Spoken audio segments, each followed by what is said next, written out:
ನಿರ್ದೇಶಕ ಎಸ್ ನಾರಾಯಣ್ ವಿರುದ್ಧ ದೂರು ದಾಖಲಾಗಿದೆ. ಜ್ಞಾನ ಭಾರತಿ ಪೊಲೀಸ್ ಠಾಣೆಯಲ್ಲಿ ಒಂದು ಕೇಸ್ ದಾಖಲಾಗಿರುವಂತದ್ದು. ನಿರ್ದೇಶಕ ಎಸ್ ನಾರಾಯಣ್ ವಿರುದ್ಧ ದೂರು ದಾಖಲಾಗಿದೆ. ಜ್ಞಾನ ಭಾರತಿ ಪೊಲೀಸ್ ಠಾಣೆಯಲ್ಲಿ ಕೇಸ್ ದಾಖಲಾಗಿರುವಂತದ್ದು. ಕೌಟುಂಬಿಕ ಕಲಹದ ಹಿನ್ನೆಲೆ ಎಸ್ ನಾರಾಯಣ್ ವಿರುದ್ಧ ದೂರು ದಾಖಲಾಗಿದೆ. ಎರಡನೇ ಮಗನ ಪತ್ನಿಯಿಂದ ದೂರು ದಾಖಲಾಗಿದೆ. 2021ರಲ್ಲಿ ನಾರಾಯಣ್ ಪುತ್ರ ಪವನ್ ಜೊತೆ ಪವಿತ್ರ ಮದುವೆಯಾಗಿತ್ತು. ವರದಕ್ಷಿಣೆ ಕೊಟ್ಟರು ಹೆಚ್ಚಿನ ಹಣಕ್ಕಾಗಿ ಒತ್ತಾಯ ಹೇರಲಾಗಿದೆ. ಹಣಕ್ಕಾಗಿ ಹಲ್ಲೆ ನಡೆಸಿದ್ದಾರೆಂದು ಆರೋಪಿಸಿ ಒಂದು ದೂರು ದಾಖಲಾಗಿದೆ. ನಿರ್ದೇಶಕ ಎಸ್ ನಾರಾಯಣ್ ವಿರುದ್ಧ ದೂರು ದಾಖಲಾಗಿದೆ. ಜ್ಞಾನ ಭಾರತಿ ಪೊಲೀಸ್ ಠಾಣೆಯಲ್ಲಿ ಒಂದು ಕೇಸ್ ದಾಖಲಾಗಿರುವಂತದ್ದು. ಕೌಟುಂಬಿಕ ಕಲಹದ ಹಿನ್ನೆಲೆ ಎಸ್ ನಾರಾಯಣ್ ವಿರುದ್ಧ ದೂರು ದಾಖಲಾಗಿದೆ. ಎರಡನೇ ಮಗನ ಪತ್ನಿಯಿಂದ ಈ ಒಂದು ದೂರು ದಾಖಲಾಗಿರುವಂತದ್ದು. 2021ರಲ್ಲಿ ನಾರಾಯಣ್ನ ಪುತ್ರ ಪವನ್ ಜೊತೆ ಪವಿತ್ರ ಮದುವೆಯಾಗಿತ್ತು. ಆ ಟೈಮಲ್ಲಿ ವರದಕ್ಷಿಣೆಯನ್ನ ಕೊಟ್ಟಿದ್ರು. ಆದ್ರೂ ಕೂಡ ಹೆಚ್ಚಿನ ಒಂದು ಹಣಕ್ಕಾಗಿ ಒತ್ತಾಯವನ್ನ ಮಾಡ್ತಾ ಇದ್ದಾರೆ ಅಂತ, ಹಣಕ್ಕಾಗಿ ಹಲ್ಲೆಯನ್ನ ಕೂಡ ನಡೆಸಿದ್ದಾರೆ ಅಂತ ಆರೋಪಿಸಿ ಪವಿತ್ರ ದೂರನ್ನ ನೀಡಿದ್ದಾರೆ. ನಿರ್ದೇಶಕ ಎಸ್ ನಾರಾಯಣ್ ವಿರುದ್ಧ ಸೊಸೆ ದೂರನ್ನ ನೀಡಿರುವಂತದ್ದು. ಜ್ಞಾನ ಭಾರತಿ ಪೊಲೀಸ್ ಠಾಣೆಯಲ್ಲಿ ಒಂದು ಕೇಸ್ ದಾಖಲಾಗಿದೆ. ಎರಡನೇ ಮಗನ ಪತ್ನಿ ಪವಿತ್ರರಿಂದ ಈ ಒಂದು ದೂರು ದಾಖಲಾಗಿರುವಂತದ್ದು. 2021ರಲ್ಲಿ ನಾರಾಯಣ್ ಪುತ್ರ ಪವನ್ ಜೊತೆ ಪವಿತ್ರ ಮದುವೆ ಆಗಿತ್ತು.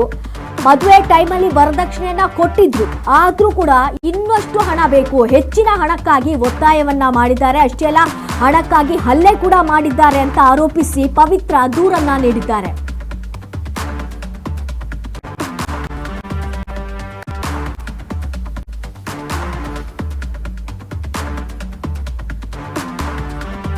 ನಿರ್ದೇಶಕ ಎಸ್ ನಾರಾಯಣ್ ವಿರುದ್ಧ ದೂರು ದಾಖಲಾಗಿದೆ. ಜ್ಞಾನ ಭಾರತಿ ಪೊಲೀಸ್ ಠಾಣೆಯಲ್ಲಿ ಒಂದು ಕೇಸ್ ದಾಖಲಾಗಿರುವಂತದ್ದು. ತನ್ನ ಸೊಸೆಯಿಂದಲೇ ಮಾವನಿಗೆ ದೂರು ದಾಖಲಾಗಿರುವಂತದ್ದು.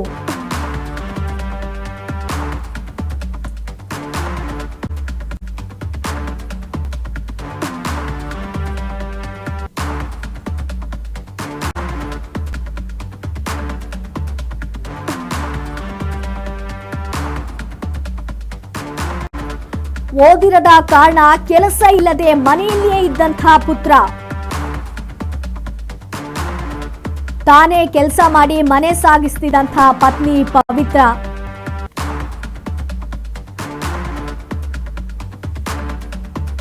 ಗಂಡ ಮನೆಯಲ್ಲೇ ಇದ್ರು, ಪತ್ನಿ ಮಾತ್ರ ಕೆಲಸ ಮಾಡ್ತಾ ಇದ್ರು. ಕಲಾ ಸಾಮ್ರಾಟ್ ಟೀಮ್ ಅಕಾಡೆಮಿಗೆ ಹಣ ಕೊಟ್ಟಿದ್ದಂತಹ ಪವಿತ್ರ, ಲಾಸ್ ಆಗಿ ಕ್ಲೋಸ್ ಆಗಿದ್ದಂತಹ ಕಲಾ ಸಾಮ್ರಾಟ್ ಅಕಾಡೆಮಿ, ಎಸ್ ನಾರಾಯಣ ಪತ್ನಿ ಪುತ್ರ ಹಲ್ಲೆ ನಡೆಸಿ ಹಣಕ್ಕೆ ಒತ್ತಾಯವನ್ನ ಮಾಡ್ತಾ ಇದ್ದಾರೆ ಅನ್ನುವಂತ ಒಂದು ದೂರನ್ನ ಕೂಡ ನೀಡಿದ್ದಾರೆ. ಓದಿರದ ಕಾರಣ ಅಂತ ಹೇಳಿದ್ರೆ ಜಾಸ್ತಿ ಒಂದು ಸ್ಟಡಿಯನ್ನ ಮಾಡಿರದ ಕಾರಣ, ಎಜುಕೇಶನ್ ಸ್ವಲ್ಪ ಕಡಿಮೆ ಇರೋ ಕಾರಣ ಕೆಲಸ ಇಲ್ಲದೆ ಮನೆಯಲ್ಲಿಯೇ ಇದ್ದಂತಹ ಪುತ್ರ ತಾನೇ ಕೆಲಸ ಮಾಡಿ ಮನೆಯನ್ನ ಸಾಗಿಸ್ತಾ ಇದ್ದಂತಹ ಪತ್ನಿ ಪವಿತ್ರ, ಎರಡನೇ ಮಗನ ಒಂದು ಹೆಂಡತಿ ಪವಿತ್ರ ತಾನೇ ಕೆಲಸ ಮಾಡಿ ಮನೆಯನ್ನೆಲ್ಲ ಸಾಗಿಸ್ತಾ ಇದ್ರು. ಮನೆಯನ್ನ ಒಂದು ನೋಡ್ಕೋತಾ ಇದ್ದಿದ್ದೇ ಯಾರು? ಪವಿತ್ರ. ಅವರು ಕಲಾ ಸಾಮ್ರಾಟ್ ಟೀಮ್ಗೆ ಅಂತ ಒಂದು ಹಣವನ್ನ ಕೂಡ ಕೊಟ್ಟಿದ್ರು. ಆದ್ರೆ ಕಲಾ ಸಾಮ್ರಾಟ್ ಟೀಮ್ ಒಂದು ಲಾಸ್ ಆಗಿ ಕ್ಲೋಸ್ ಕೂಡ ಆಗಿತ್ತು. ಎಸ್ ನಾರಾಯಣ ಹಾಗೆ ಪತ್ನಿ ಪುತ್ರ ಹಲ್ಲೆ ನಡೆಸಿ ಹಣಕ್ಕೆ ಒತ್ತಾಯವನ್ನ ಮಾಡ್ತಾ ಇದ್ದಾರೆ ಅನ್ನುವಂತ ಒಂದು ದೂರನ್ನ ಜ್ಞಾನ ಭಾರತಿ ಪೊಲೀಸ್ ಠಾಣೆಯಲ್ಲಿ ನೀಡಿದ್ದಾರೆ.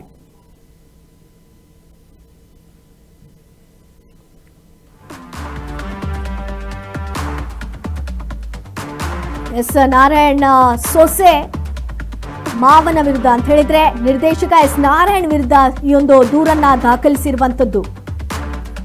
ಕೌಟುಂಬಿಕ ಕಲಹ ಹಿನ್ನೆಲೆ ಎಸ್ ನಾರಾಯಣ್ ವಿರುದ್ಧ ದೂರನ್ನ ನೀಡಿರುವಂತದ್ದು. ವರದಕ್ಷಿಣೆ ಕೊಟ್ಟರು ಕೂಡ ಹೆಚ್ಚಿನ ಹಣಕ್ಕಾಗಿ ಒತ್ತಾಯವನ್ನ ಮಾಡ್ತಾ ಇದ್ದಾರೆ. ಗಂಡ ಓದದ ಕಾರಣ ಕೆಲಸ ಇಲ್ಲದೆ ಮನೆಯಲ್ಲೇ ಇದ್ರು. ಸೊ ಆದ್ರಿಂದ ಪವಿತ್ರರವರೇ ತಾನೇ ಕೆಲಸ ಮಾಡಿ ತಾನೇ ಒಂದು ಏನು ಫ್ಯಾಮಿಲಿಯನ್ನ ನೋಡ್ಕೋತಾ ಇತ್ತು. ಅಷ್ಟೇ ಅಲ್ಲದೆ ಅವರು ಕಲಾ ಸಾಮ್ರಾಟ್ ಟೀಮ್ಗೆ ಅಂತ ಹಣ ಕೂಡ ಕೊಟ್ಟಿದ್ರು. ಆದ್ರೆ ಆ ಕಲಾ ಸಾಮ್ರಾಟ್ ಅಕಾಡೆಮಿ ಏನಾಯ್ತು, ಕ್ಲೋಸ್ ಆಗಿದೆ. ಸೊ ಇದರಿಂದಾಗಿ ಎಸ್ ನಾರಾಯಣ ಪತ್ನಿ ಹಾಗೆ ಪುತ್ರ ಎಲ್ಲರೂ ಕೂಡ ಸೇರ್ಕೊಂಡು ನನ್ನ ಮೇಲೆ ಒಂದು ಹಲ್ಲೆ ನಡೆಸಿದ್ದಾರೆ, ಹಣಕ್ಕಾಗಿ ಒತ್ತಾಯವನ್ನ ಮಾಡಿದ್ದಾರೆ ಅನ್ನುವಂತಹ ದೂರನ್ನ ಜ್ಞಾನಭಾರತಿ ಪೊಲೀಸ್ ಠಾಣೆಯಲ್ಲಿ ನೀಡಿದ್ದಾರೆ.